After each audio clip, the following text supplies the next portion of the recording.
At ngayon naman, syempre, hihingi naman tayo ng update sa mga pangyayari sa Batasan kasama si Joe tsaka si Diane. Guys, good morning.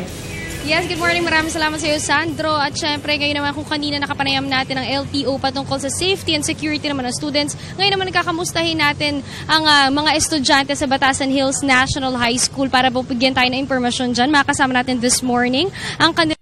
Let us all welcome Dr. Diego M. Amid. Good morning, Good morning, Doctor. Good morning.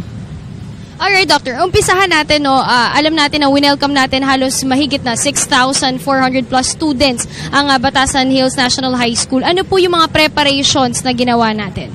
Unang-una, mayroon kaming early enrollment in January up to March. Then, nagkaroon kami ng orientation noong May 26. Alright, Doctor.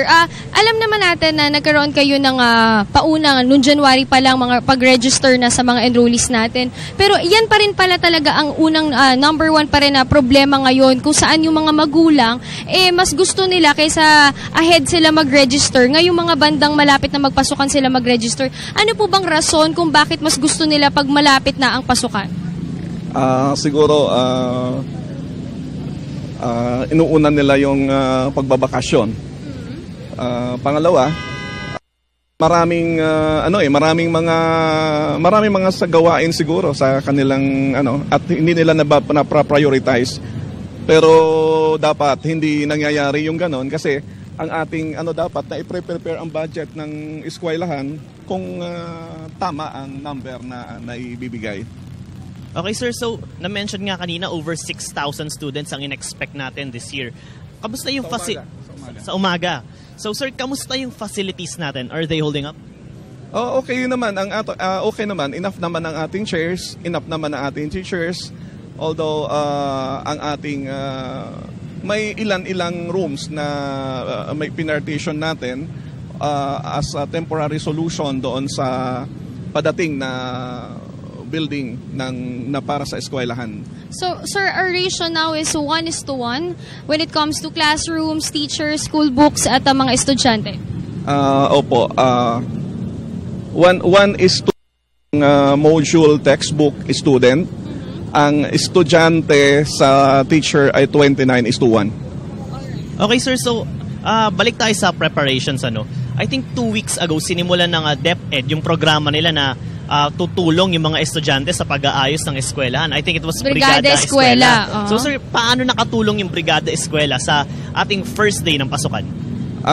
Inihanda ng mga concerned citizens ang paaralan, ang mga facilities, ang surroundings ng school para sa opening sa araw na ito. Kaya malaking tulong kasi pati yung mga pagre-repair ng mga broken chairs, paghahanda ng pagpre-repair ng mga blackboard, chalkboard, yan na-address yun. Yes, sir, bukod po dun sa mga problema natin kapag dating sa pagre-register, ano pa po ba yung mga ibang problema na nakakaharap natin sa tuwing sasapit po ang first day of classes dito sa Batasan Hills na School? Isa sa mga nagiging problema yung mga lumilipat ng eskwelahan, lumilipat sa amin na hindi naman hindi naman nakabilang sa namin, sa kwenta ng aming padating na mag-aaral. Kasi nga ito ay galing sa mga private schools, galing sa mga malalayong eskwelahan na hindi naman talaga nakaano sa amin. So marami sila. Pangalawa, yung mga galing sa private schools na walang credentials, dahil hindi nila makuha ang credentials nila. So isa din yun sa mga nagiging problema. Para naman dun sa mga transferees, makakahabol pa po ba sila? Hanggang kailan pa po yung enrollment dito po sa Batasan Hills? Actually, ang last day ng enrollment namin ay 27.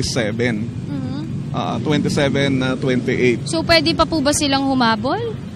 Enrollees? Siguro kung old students namin siguro ay automatic naman nakabilang eh. Ang magiging lang siguro yung mga galing sa yung mga transferees siguro titingnan muna namin kung kakayanin pa ng ating classroom. Alright, sir, last year kasi nandito rin kami sa Batasan Hills National High School at isa sa mga solusyon na inyong ginawa since nga masikip yung mga classrooms, nagkaroon kayo ng shifting. Meron pang umaga, may pang hapon, yung iba naman may mga parang homeschool sila, Joan, kung saan may mga modules silang inuuwi, tapos sa bahay sila nag-aaral. Patuloy pa rin po ba natin itong ini-implement ngayon? Opo, patuloy yan. Kaya lang medyo kumonti na yung home study kasi nga yung iba inilagay na namin sa regular program na Monday to Friday. Yung dating 2,000 plus ngayon 1,200 na lang. Okay, sir, in relation to that, merong ipinapanukala ngayon, I think is sa Department of Education na para daw mabawasan yung congestion ng mga estudyante, gagawing 3 days na lamang daw ang pasok nila. So, anong masasabi natin dito, sir? Actually, kung akong tatanungin, hindi naman yan, hindi may apply sa eskwelahan namin yung ganon kasi ang aming number of sections ay 253. Ang aming available classrooms ay 98. So kung kahit hatiin mo pa sa dalawa yon, kung Monday to MWF, TTHS hatiin, kulang pa rin yon. So maaari applicable siya sa ibang eskwela. Alright, so good news naman yung mga nakuha natin from Dr. Amid.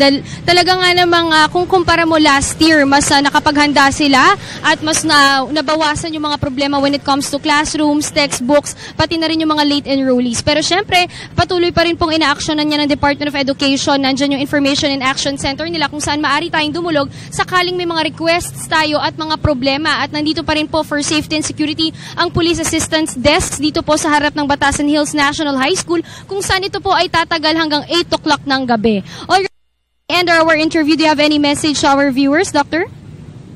Ang sabi nga, gusto ko lang iparating sa ating mga stakeholders na it takes the entire village to educate the child. Alright, thank you so much for joining us this morning. That was Dr. Diego M. Amid, ang principal po ng Batasan Hills National High School. At syempre marami pa tayong ihahatid na balita sa kanila mamaya. Kaya naman back to studio.